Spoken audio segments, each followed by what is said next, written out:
행하게 하려 함이라. 아멘. 우리 모두는 성탄절을 기다리고 있습니다.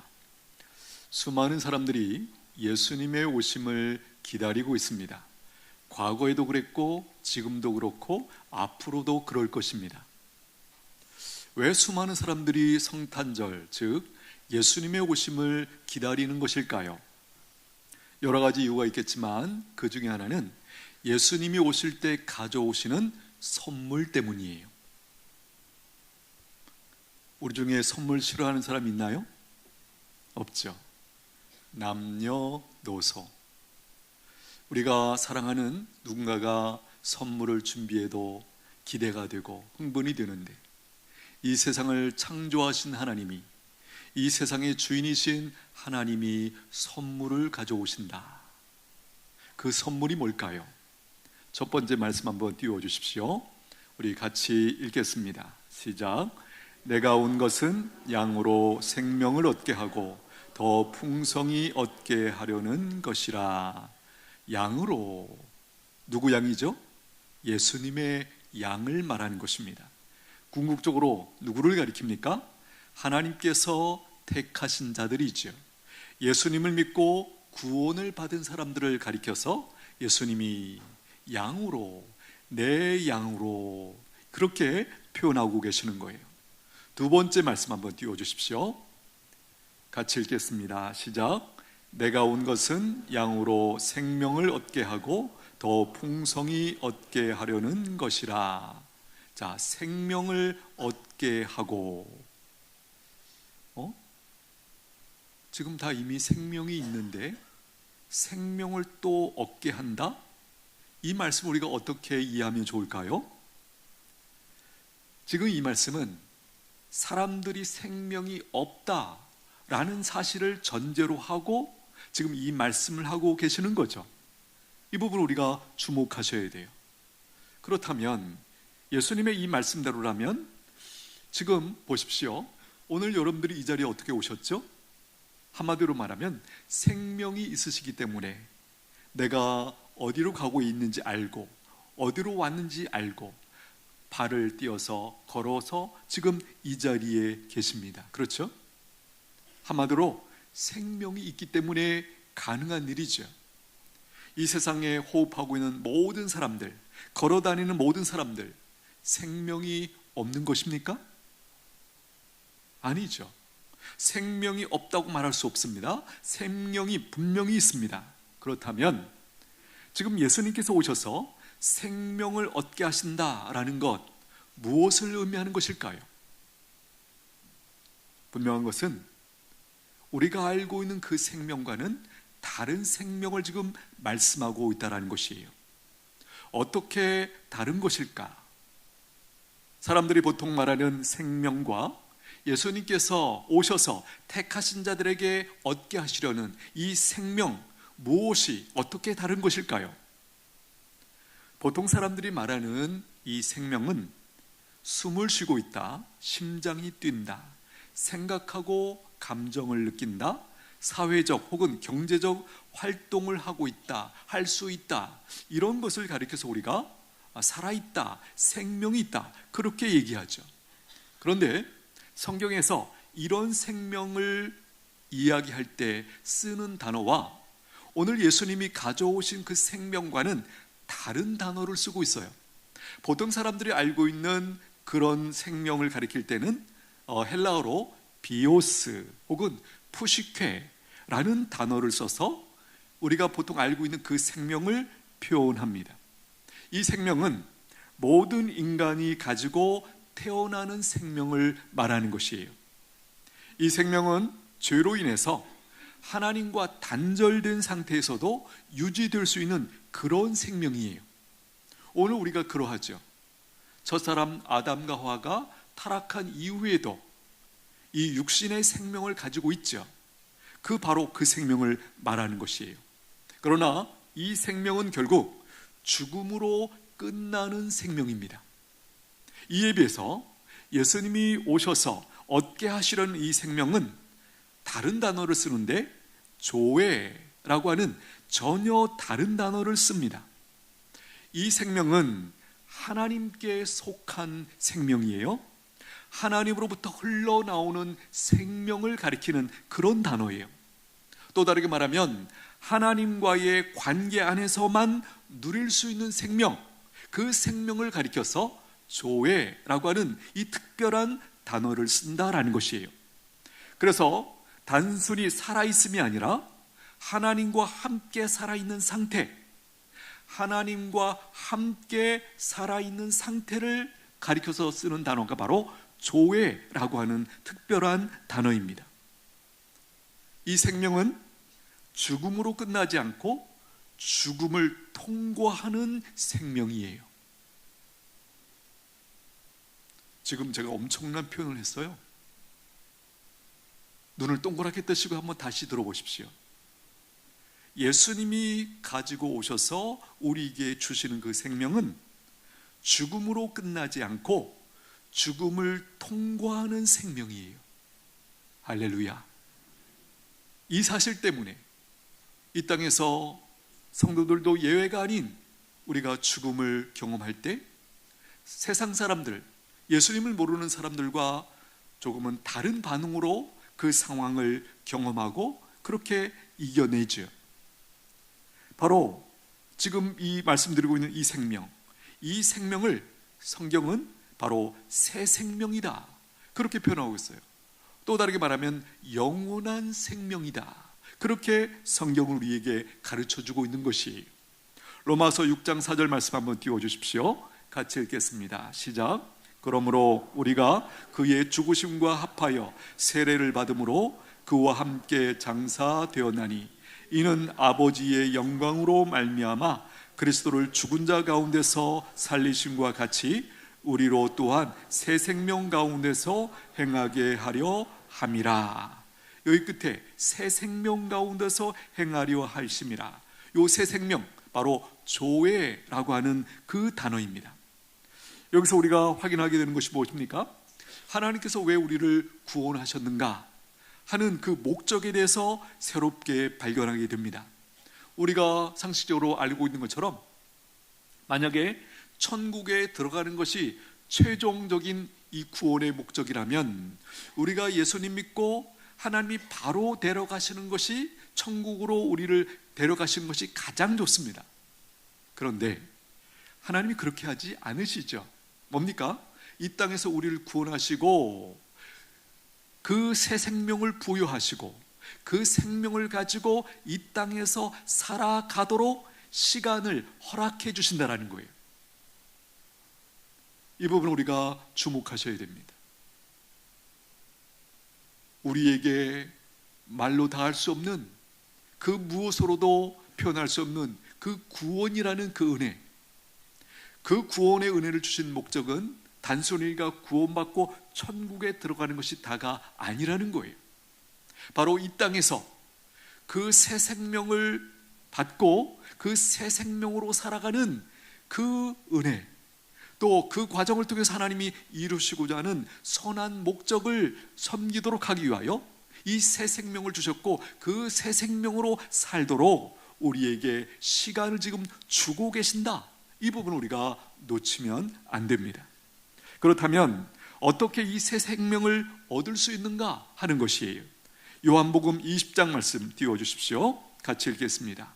오직 이것을 기록함은 너희로 예수께서 하나님의 아들 그리스도이심을 믿게 하려 함이요 또 너희로 믿고 그 이름을 힘입어 생명을 얻게 하려 함이니라. 요한복음 20장 거의 끝에 나오는 말씀이죠. 그러니까 요한복음이라고 하는 이 복음서를 기록한 목적을 사도 요한이 이렇게 정리해 줍니다. 너희로 예수께서 하나님의 아들이심, 또 한 가지 그리스도이심. 우리가 예수님을 믿는다고 할 때 중요한 사실 두 가지죠. 예수님이 누구신가? 하나님의 아들이시다라는 사실, 또 하나는 예수님이 하나님이 보내주신 구원자이시다, 그리스도이시다, 메시아이시다 라는 그 두 가지 사실을 믿게 하려 함이요. 계속 띄워주십시오. 또 너희로 믿고 그 이름을 힘입어. 생명을 얻게 하려 함이니라. 예, 여기 잘 보십시오. 그 이름을 힘입어, 다르게 말하면 그를 힘입어 은혜로 말미암아 생명을 얻게 하려 함이라. 그렇습니다. 이 새 생명을 은혜로, 예수님을 믿음으로 주신다라는 거예요. 만약에 이 엄청난 새 생명, 영원한 생명을 다른 조건을 가지고 우리에게 주신다고 말씀하셨다면 이 세상에 그 누구도 이 생명을 받을 사람이 아무도 없어요.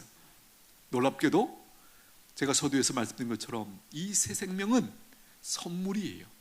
선물이라는 말이 가지고 있는 의미 중에 하나가 뭐죠? 공짜라는 것이죠.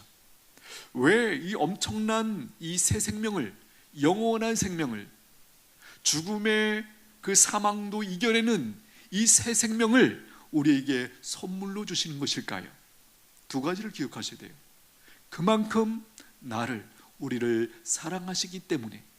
또 한 가지 이유는 인간이 어떤 대가를 지불하고 이 새 생명을 받을 수 없기 때문이, 그 누구도 무엇인가를 대가를 지불하고 이 생명을 받을 수 없어요. 결국 하나님이 주시고자 하는 그 사람들만이 이 생명을 받아 누리게 된다라는 것이에요. 여기 요한복음 20장에 있는 이 말씀, 그를 힘입어 생명을 얻게 하려 함이라. 바로 이 생명, 조회라고 하는 그 단어를 쓰고 있다라는 것입니다. 그렇다면 새 생명으로 산다라는 것 무엇입니까? 어떻게 살아가는 것일까요? 로마서 6장 말씀 띄워주십시오.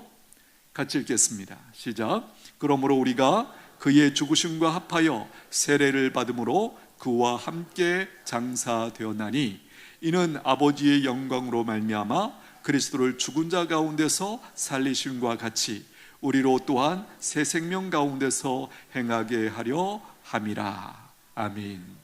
저기 색깔 바뀐 데 보십시오. 그와 함께 장사되었나니, 그 앞부분부터 보십시오. 우리가 그의 죽으심과 합하여 세례를 받음으로 그와 함께 장사되었나니. 여러분, 예수님을 믿는 과정 중에 세례라는 과정이 있죠, 그렇죠? 사실 세례 받기 전까지는 그분이 정말 예수님을 믿는 사람인지 우리는 알 수 없어요. 그러나 세례를 통과하면서 우리는 그 사람이 정말 예수 믿는 사람이라는 사실을 우리 모두가 받아들이죠. 우리 교회 공동체의 한 일원으로 받아들이는 아주 중요한 그 의식이 바로 세례입니다. 그런데 오늘 말씀 보니까 이 세례를 가지고 아주 중요한 사실을 우리에게 설명해 주고 있어요. 세례를 받음으로 그와 함께 장사되었다. 예수님과 함께 장사되었다라는 거예요. 누가 장사되었다는 말이죠? 과거의 나, 예수님을 믿기 전에 내가 예수님을 믿고 세례를 받을 때 예수님과 함께 장사되었다. 지금 그 말씀을 하고 있는 것이에요. 여기 특별히 장사되었다라는 이 단어는요, 시제가 부정과거 수동태입니다. 이게 무슨 말인가? 들어보십시오. 세 가지 의미를 담아내기 위해서 이런 형태로 쓰고 있다는 거예요. 첫째는 이것은 과거에 완결된 사건이다 라는 뜻을 가지고 있어요. 우리가 예수님을 믿고 세례를 받았을 때 일어난 사건이다. 뭐가요? 장사되었다는 그 사건이. 또 한 가지 의미는 보시는 것처럼 수동태입니다. 우리가 한 것이 아니라 하나님께서 우리에게 하신 일이다 라는 뜻이에요. 내가 한 게 아닙니다. 우리가 한 게 아니에요. 예수님, 하나님께서 우리에게 하신 일이다. 또 한 가지는 이것은 그리스도와 함께 일어난 일이다 라는 것입니다. 우리는 혼자 장사된 것이 아니라 누구와 함께? 그리스도와 함께, 예수님과 함께 장사되었다 라는 사실을 이렇게 지금 설명하고 있는 것이에요. 그렇다면 무엇이 장사되었는가? 정리해보면 한마디로 나의 옛사람이, 또 다르게 말하면 예수 믿기 전에 내가 장사되었다, 그 얘기죠. 옛사람을 조금 더 설명해 보겠습니다. 옛사람이 무엇인가? 이렇게 설명 가능합니다. 아담 안에 있는 나, 죄의 지배 아래에 있는 나, 사망의 권세 아래에 있는 나, 하나님을 무시하고 세상의 그 무엇을 신이라고 여기면서 섬기고 살았던 나, 그 나를 가리켜서 오늘 성경은 옛사람이다, 그렇게 이야기하고 있는 것이에요. 여기 설명이 필요한 대목이 있습니다. 아담 안에 있는 나, 이 표현이 무슨 얘기일까? 한마디로 말하면 아담, 첫사람이 타락한 이후에 타락한 인간으로 죄성을 가지고 태어나지 않습니까? 그 범주 안에 있는 사람이다, 그런 의미고, 또 한 가지 우리가 이것과 구분되는, 대조되는 표현을 한 가지 알고 있습니다. 뭐죠?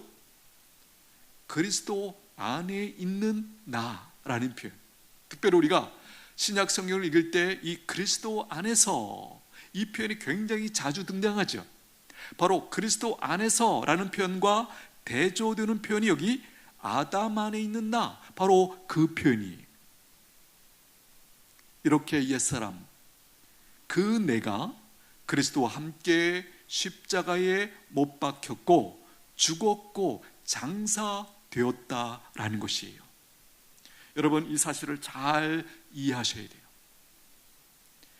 예수님을 믿을 때 예수님과 함께 2000년 전에 예수님과 함께 십자가에 우리가 함께 못 박혔고, 예수님과 함께 죽었고, 예수님과 함께 장사되었습니다. 누가? 우리의 과거 옛사람이. 이 옛사람은요, 돌이킬 수 없어요. 최종적으로 영원히 장사되었습니다. 이것이 복음이고 은혜이고 복입니다. 깨닫습니까? 깨닫습니까? 이런 맥락이에요. 첫사람 아담이 타락한 이후에 인간이 고장이 났죠. 죄성을 가지고 태어났고 죄를 기뻐하면서 살아가는 존재로 인류의 역사가 지금 진행되고 있어요. 그런데 예수님을 믿게 되면서 그 죄를 기뻐하며 살고 있는 그 옛사람이 어떻게 됐다고요? 죽었다. 그리고 장사되었다. 이것은 돌이킬 수 없는 사실이에요. 최종적이고 영원히 장사된 것이에요. 우리가 다시 거기로 갈 수 없어요. 돌이킬 수 없어요. 우리가 예수님 안에서 그렇게 장사되었고, 지금 우리는 어떤 식으로 살고 있는가? 바로 예수님이 가져오신 그 새 생명을 받고 그 새 생명으로 살고 있다는 것이에요. 은혜인 줄로 믿습니다. 갈라디아서 2장 말씀 띄워주십시오. 같이 읽겠습니다. 내가 그리스도와 함께 십자가에 못 박혔나니 그런즉 이제는 내가 사는 것이 아니요 오직 내 안에 그리스도께서 사시는 것이라. 이제 내가 육체 가운데 사는 것은 나를 사랑하사 나를 위하여 자기 자신을 버리신 하나님의 아들을 믿는 믿음 안에서 사는 것이라. 아멘. 여기 위에 밑줄 그은 부분 한번 보십시오. 내 안에 그리스도께서 사시는 것이라. 이것이 새 생명으로 사는 모습이에요. 이것을 분명히 우리가 의식하셔야 돼요. 나는 이제 예수 믿고 내가 사는 게 아니에요. 누가 살아요? 내 안에 계신 그리스도께서 사시는 것이에요. 또 한 가지 밑에 색깔 바뀐 부분 보십시오. 하나님의 아들을 믿는 믿음 안에서 사는 것이에요. 새 생명으로 산다는 것은 하나님의 아들을 믿는 믿음 안에서 사는 것이에요. 이것이 새 생명으로 사는 것이에요. 우리가 이 말씀을 알고 있죠? 오늘 우리에게 이런 말씀을 주십니다. 믿음으로 행하지 않는 모든 것이 죄다. 기억하시죠? 왜 그럴까요? 오늘 이 말씀의 맥락에서 그 말씀을 잘 이해할 수 있어요. 믿음으로 하지 않는다라는 의미는 옛사람의 모습으로 행하고 살아가는 것을 말하는 거예요. 우리가 앞에서 살폈던 것처럼 옛사람은 뭘 기뻐했어요? 죄를 기뻐했어요. 생각하는 것마다, 목적하는 것마다 다 죄를 짓는 것이었어요. 그러니 믿음으로 하지 않는 것, 즉 믿음을 빼고 살아가고자 한다면 그 행하는 모든 것이 다 뭐다? 죄다. 그런 의미죠. 그러나 오늘 이 말씀은 믿음 안에서 사는 것이라, 죄와는 거리를 두고 상관없이 살아가는 그 인생이 되었다. 이 사실을 오늘 성경은 새 생명으로 살라, 그렇게 말씀하시는 거예요. 죽었다는 것, 과거의 나와 완전히 단절됐다는 거예요. 예수님을 믿기 전에 나와 완전히 단절되었다는 것이에요. 이 사실을 믿으시게 되기를 축복합니다. 성경이 우리에게 그렇게 선포하고 있어요. 우리의 마땅한 반응은 나에게 그런 일이 일어났구나, 내가 이 사실을 알고 믿어야 되는구나, 이제부터의 예수 믿고 난 이후의 삶은 그 과거에 그 고장나고 죄를 기뻐한 그 내가 아니고 새 생명을 받은 내가 이제 이 땅에 살아가고 있구나, 그것을 우리가 머릿속에 분명히 의식해야 된다는 것이에요. 우리는 세례를 통해서 그리스도와 한 몸이 되었고, 그분이 죽으실 때 우리도 죽었고, 그분이 장사되실 때 우리도 장사되었습니다. 여기서 끝나지 않습니다. 바로 뒤의 사실이 굉장히 중요하죠. 뭡니까? 그분이 부활하실 때 우리도 부활했습니다. 그래서 여기 새 생명이라는 말을 이 부활의 생명이다, 그렇게도 표현할 수 있어요. 하나님은 세례를 통해서 우리를 그리스도와 연합하게 하셔서 옛 삶에 대해 죽게 하셨고, 그리스도의 부활 능력 안에서 새 생명으로 살게 해 주셨습니다. 할렐루야. 여러분, 우리가 이 장면을 묵상하면서 저는 그런 그림이 그려져요.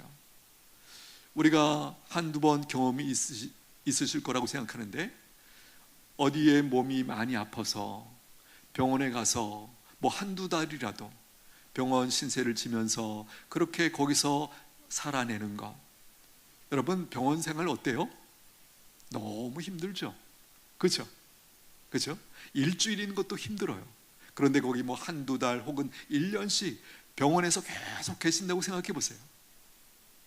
그런데 그 병이 치료가 되어서 내 발로 걸어서 병원 문을 나오고, 내가 하고 싶은 거 마음대로 하고, 뛰어다니고, 먹고 싶은 거 자유롭게 먹고, 친구 만나고 싶은 거 만나고, 가족들과 함께 이렇게 갑자기 바뀌었다고 생각해 보세요. 여러분, 그 느낌 어떤 건지 아시겠죠? 그렇죠? 이런 표현에서 죄송해요. 그렇게 힘들고 고통스럽고 지긋지긋한 그 병원 생활을 이제 끝내고 건강을 회복하고 마음껏 신나게 행복하게 그렇게 살 수 있게 되었다. 그 사실을 경험한 모든 사람들은 마음에 큰 감사가 있죠. 살겠다. 그런데요, 지금 우리가 나누고 있는 이 말씀, 우리의 옛사람이 죽고 장사되었고 이제는 부활의 능력 안에서 새 생명으로 살게 되었다. 지금 나누고 있는 이 말씀은 방금 제가 예를 들었던 병원 생활이 뭐 어떻고 그 이후에 건강에서 나왔다, 이것과는 비교할 수 없는 그런 엄청난 얘기를 지금 하고 있는 것이에요. 세례는 내가 그리스도께 속했다라는 선언입니다. 그리스도의 부활은 우리에게 미래의 소망일 뿐만 아니라 오늘의 삶을 바꾸는 현재의 능력으로 작동하고 있다는 것을 믿으시게 되기를 축복합니다. 이 부활의 능력을 우리가 체험하셔야 돼요. 경험하셔야 돼요. 이것을 경험하면서 살아가는 것, 그것이 바르게 신앙생활을 하는 모습이에요. 세례는 내가 예수님께 속했다라고 하는 사실을 공적으로 하는 고백이에요. 여러분 보신 것처럼 세례 받을 때 골방에 들어가서 그 사람과 목사가 이렇게 하는 게 아니죠.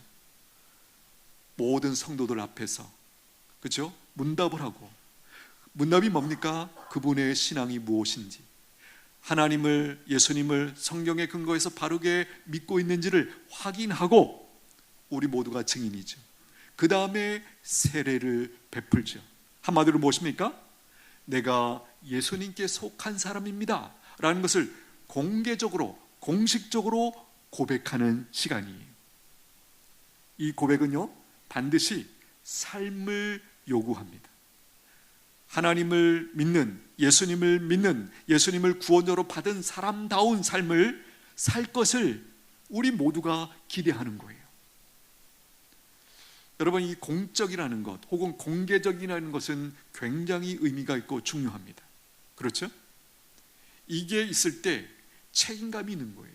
책임감이라는 말은 다시 말해서 내가 이 위치에서 어떻게 살아야 되는지에 대해서 자기가 책임감을 가지고 그렇게 살기를 힘쓰는 그 모습이 요청되고 요구되는 모습이라는 거예요. 우리는 흔히 나의 의지로 새 삶을 살아야지, 살아봐야지 그렇게 생각하기가 쉬워요. 그러나 그런 결단과 의지도 필요하지만 오늘 사도 바울은 더 깊은 근거를 우리에게 가르쳐주고 있어요. 새 삶의 능력은 부활의 능력이며 그 능력은 아버지의 영광에서 온다, 그렇게 가르치고 있다라는 거예요. 로마서 6장 4절 말씀 띄워주십시오. 우리 같이 읽겠습니다. 시작. 그러므로 우리가 그의 죽으심과 합하여 세례를 받음으로 그와 함께 장사되었나니 이는 아버지의 영광으로 말미암아 그리스도를 죽은 자 가운데서 살리심과 같이 우리로 또한 새 생명 가운데서 행하게 하려 함이라. 여기 색깔 바뀐 데 보십시오. 아버지의 영광으로 말미암아. 이 영광이라는 말을 조금 다른 말로 바꾸면 아버지의 능력으로 말미암아 그리스도를 죽은 자 가운데서 살리심과 같이, 예수님을 어떻게 예수님이 살아나셨는가? 오늘 이 말씀에 의하면 아버지의 능력으로, 성부 하나님의 능력으로 그리스도를 죽은 자 가운데서 살리셨다. 그와 같이 우리로 또한 새 생명 가운데서 행하게 하려 함이라. 여러분, 여기 주목하셔야 됩니다. 부활이라는 이 사건, 예수님의 부활, 그야말로 하나님의 능력이 가장 크게 드러난 바로 그 사건이고 그 대목이죠. 그런데 놀라운 것은 바로 그와 같은 똑같은 능력으로 우리에게 새 생명을 주셨고 새 생명 가운데서 행하게 하셨다라는 거예요. 무슨 생각이 드세요? 예수님의 부활 그 사건, 그리고 우리가 새 생명으로 살아가는 그 사건이 하나님의 똑같은 그 놀라운 능력으로 우리에게 허락하신 사건이다라는 거예요. 여기서 우리가 깊이 생각하셔야 돼요. 예수님 믿고 예수님 믿는 사람답게 살아가는 것, 한마디로 오늘 표현으로 바꾸면 새 생명으로 살아가는 것, 그것은 예수님의 부활만큼이나 하나님 앞에 중요하고 의미가 있는 그런 사건이다라는 거예요. 앞에서도 말씀드렸습니다. 예수님께서 십자가에 죽으시고 우리를 구원하신 그것은 단지 우리를 천국으로 인도하는 것뿐만 아니라 이 땅에서 하나님의 새 생명을 힘입고 이 땅에서 하나님의 백성답게, 하나님의 자녀답게 살아가는 것, 그것을 세상에 선포하기 위하여, 알려주기 위하여 우리를 이 땅에 여전히 두시고 살게 하셨다라는 거예요. 이 부분을 우리가 깊이 깨달아야 됩니다. 부활은 하나님의 영광이 드러난 사건이고 그 영광이 오늘 내 삶을 바꾸는 힘이 되는 것입니다. 그렇다면 새 생명으로 산다는 것은 구체적으로 어떻게 살아가는 것일까? 오늘 말씀을 묵상하면서 몇 가지 그림이 정리가 되었습니다. 하나는 영적인 면역력이 생깁니다. 새 생명을 받은 자들에게 어떤 일이 일어나는가? 영적인 면역력이 생겨요. 여러분, 우리가 면역력이라는 말 잘 아시죠? 어떤 것입니까? 한마디로 말하면 건강한 생명이. 그래서 내 쪽으로 외쪽으로 어떤 안 좋은 바이러스나 이런 것들이 들어올 때 우리 안에 있는 그 면역력이 그것들을 막아내죠. 그 공격을 싸워서 이겨내죠. 그러면서 결국 우리의 건강을 지켜내는 그 생명, 그 능력, 그래서 우리가 면역력이다 그렇게 얘기하는 것이에요. 마찬가지로 예수님이 주신 그 새 생명은 우리에게 영적인 면역력을 허락하신 거예요. 그래서 어떤 일이 벌어지는가? 영적인 면역력 때문에 외부의 어떤 공격, 유혹, 죄 이런 것들을 능히 이기면서 살게 된다라는 것이에요. 우리가 성경을 통해서 배운 놀라운 진리가 있습니다. 사람들의 인생이 왜 그토록 힘들고 아프고 슬프고 등등 그 모든 것들인 이유가 뭐였죠? 죄 때문이었다. 성경이 그것을 가르쳐주지 않습니까? 그런데 예수님께서 가져오신 그 새 생명을 받은 사람들은 그 죄와 이길 수 있는 그 능력을 소유했다라는 거예요. 이런 맥락에서 영적인 면역력이 생겼다. 제가 그렇게 말씀을 드린 것이에요. 바로 이렇게 사는 것이 새 생명으로 사는 모습이에요. 그 결과 상황을 넘어서 기뻐할 수 있고 감사로 살아갈 수 있게 되었어요. 방금 이 표현도 참 놀랍습니다. 상황을 넘어서. 우리에게 익숙한 표현으로 바꾸면 이 말씀이 무슨 얘기죠? 항상 기뻐하라, 범사에 감사하라, 이는 그리스도 예수 안에서 너희를 향하신 하나님의 뜻이니라. 그리스도 예수 안에 있는 사람들에게 하나님이 기대하시는 삶의 모습이 뭐라고요? 항상 기뻐하는 것, 범사에 감사하는 것. 우리가 이런 질문도 가졌었죠. 아니, 이 말씀이 말이 되나? 어떻게 사람이 항상 기뻐해? 어떻게 범사에 감사해? 이렇게 힘든 일, 아픈 일이 있는데 거기에 감사한다고? 말도 안 돼. 맞습니다. 새 생명이 없는 사람들에게는 그 반응이 맞아요. 그러나 오늘 다시 한번 주목해 보십시오. 이것은 누구에게 주시는 말씀인가? 예수님이 선물로 가져오신 그 새 생명을 받은 자들에게 하나님이 그 새 생명으로 살게 된 그 사람들에게 기대하는 바가 이거라는 거예요. 상황을 넘어 항상 기뻐할 수 있는, 범사에 감사할 수 있는 그것을 하나님께서 기대하신다. 여러분 놀랍지 않습니까? 저와 여러분이 하나님이 그렇게 기대하실 만한 사람이, 그런 존재가 되었다라는 거예요. 할렐루야. 믿으시게 되기를 축복합니다. 우리가 어떻게 노력해서 그게 아니죠. 예수님이 가져오신 그 새 생명을 받은 자이기에 우리에게 그렇게 살 수 있는 그 능력이 이미 부여되었다라는 거예요. 여러분, 이 새 생명을 잘 누리는 한 가지 처방이 있다면 말씀과 기도가 필수예요. 잘 아시는 것처럼 우리의 육신의 면역력 어떻게 키울 수 있습니까? 잘 먹고 잘 쉬고, 그렇죠? 그렇게 건강해야 이 면역력도 자기 역할을 할 수 있어요. 새 생명도 마찬가지예요. 새 생명을 받았는데 이 새 생명이 영적인 면역력을 강화하고 그 모든 것들을 이겨낼 수 있는 근거는 하나님으로부터 계속해서 이 생명을 공급받아야 된다는 것이에요. 마치 이런 그림이죠. 핸드폰이 방전되면 기능이 멈춥니다. 그럼 어떻게 되죠? 충전기에 연결을 해야 되는 것이죠. 성도들이 새 생명으로 사는 것도 더 노력하는 것 이전에 더 중요한 것이 있어요. 바로 부활의 주님께 연결되는 것이에요. 새 생명을 얻은 성도들은 그래서 말씀과 기도를 통해서 주님께 연결되어 있죠. 그래서 계속해서 영적인 능력을 공급받아서 새 생명으로 살아갈 수 있는 것이에요. 이 사실이 깨달아지게 되기를 축복합니다. 여러분, 이런 맥락에서 말씀을 우리가 공급받고 묵상하고 기도하는 것은 선택이 아니에요. 여러분들이 핸드폰을 쓸 때 그냥 가끔 생각나면 혹은 필요하면 충전지에 그렇게 하는 게 아니잖아요. 내가 오늘 저녁에 잘 때 이걸 충전을 못 시키면 내일 못 쓴다. 그럼 사람들과의 관계가 차단된다, 큰일 난다, 일 못한다, 금방 계산이 되지 않습니까? 오늘 우리도 마찬가지예요.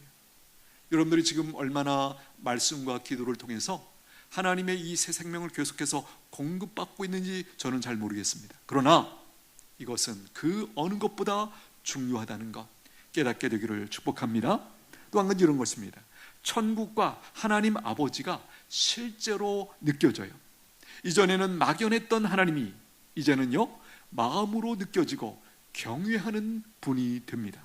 그래서 하나님 아버지를 생각만 해도 우리 안에 위로와 힘을 공급받게 되어 있어요. 여러분 그러신가요? 하나님 아버지를 생각하면서 하나님 아버지를 묵상하면서 마음의 위로와 힘을 얻습니까? 예, 이거 누려야 된다는 거예요. 천국도 마찬가지예요. 이전에는 천국 그러면 굉장히 막연하게 느껴지는 분들이 계셨을 거예요. 이제는요 새 생명을 공급받은 이후에는 마음으로 느껴져요. 천국을 생각만 해도 위로가 돼요. 소망이 돼요. 힘을 얻게 된다라는 것이에요. 여러분 고아를 한번 생각해 보십시오. 고아는 부모라는 실체가 상상이 안 됩니다.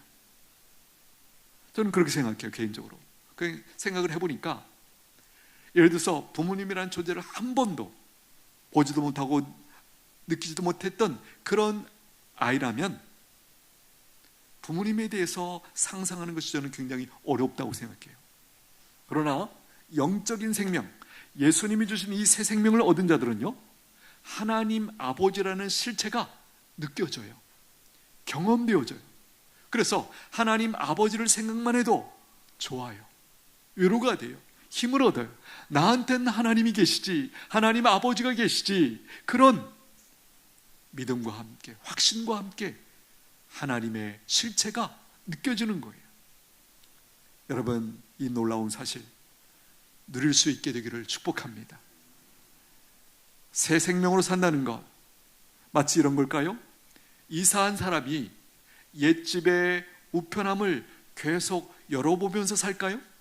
그렇지 않죠. 주소가 바뀌면 삶의 동선이 바뀝니다. 다시는 그 집에 가서 우편함을 열거나 이런 일은 결코 없는 거예요. 무슨 얘기하고 있습니까? 우리가 예수님으로부터 새 생명을 공급받았다면 옛사람의 모습으로 살아갈 수는 없다. 바로 이 말씀을 드리고 있는 거예요. 기억하십시오. 성탄은 단순히 예수님의 탄생을 기념하는 날이 아니라 죽었던 내가 그리스도 안에서 새 생명을 얻은 그 사건을 기억하는 날이에요. 그러므로 이제 새 생명을 얻은 사람답게 살기를 여러분 결단하십시오. 그 특권을 놓치지 마십시오. 예수님이 오실 때 우리로 얻게 하신 그 새 생명을 가지고 살아가는 그 복, 그 영광, 그 특권 충분히 누리는 저와 여러분들 되시기를 축복합니다. 기도하겠습니다. 함께 기도합니다. 하나님은 우리가 예수님을 통해서 주신 새 생명으로 살기를 원하십니다. 이렇게 기도하면 좋겠습니다. 하나님 아버지, 예수님을 통해서 주신 그 새 생명으로 살기를 원합니다. 깨우쳐 주시고 경험하게 하여 주옵소서. 그리하여 예수님을 믿기 전과는 확실히 다른 모습으로 사는 그 특권 누리게 하여 주옵소서. 우리 같이 한번 잠시 기도합니다. 하나님 아버지 감사합니다. 새 생명을 우리에게 주셨습니다. 이 사실이 무엇인지, 내게 일어난 이 사건이 무엇인지 알기를 원합니다. 경험하기를 원합니다. 누리기를 원합니다. 새 생명으로 살아가는 이 놀라운 은혜, 이 놀라운 특권, 은천에 속한 모든 성도들 알게 하여 주옵소서. 경험케 하여 주옵소서. 그 영광스러운 삶, 그 복된 삶 누리는 은천의 모든 성도들 되게 하여 주시옵소서. 예수님의 이름으로 기도하옵나이다. 아멘.